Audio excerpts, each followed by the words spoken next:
Directo al grano. Vamos a ver cómo se leen las resistencias SMD. Hay resistencias de 3 dígitos numéricos. Por ejemplo, 473. Los 2 primeros dígitos nos indican el valor. El tercer dígito nos indica el número de ceros que tenemos que añadir a este valor. Así que en este caso serían 47.000 ohmios. Veamos otro ejemplo. Este valor, 10 sería el valor y 1 el número de ceros. Por lo tanto, 100 ohmios. Este otro valor. ¡Ja! Lo habéis averiguado. El valor es 10 y hay que ponerle 0 ceros. El valor final serán 10 ohmios. Seguramente ya habéis deducido que con este sistema no podemos medir resistencias menores a 10 ohmios. Para eso se inventó las resistencias de 3 dígitos con la letra R. La letra R simboliza la coma. Así que si escribimos 4R7, esta resistencia equivale a 4,7 ohmios.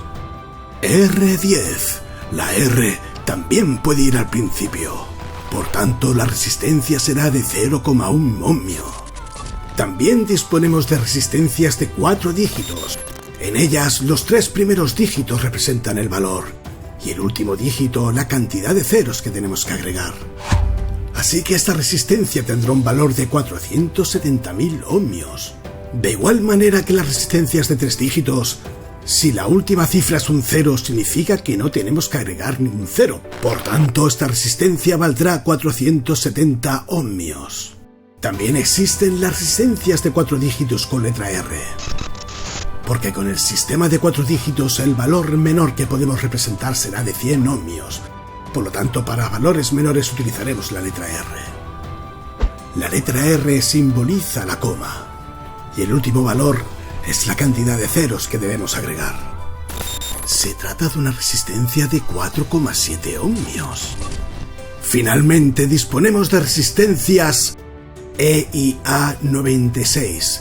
Lamentablemente, para descifrarlas tendremos que utilizar la tabla EIA96.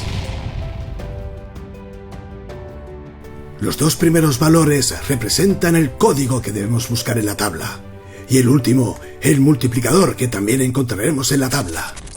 El valor 18 en la tabla se corresponde con 150, y el multiplicador B significa que hay que multiplicar por 10.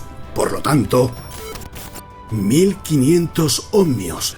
Eso es todo, ya sabéis, leer resistencias SMD.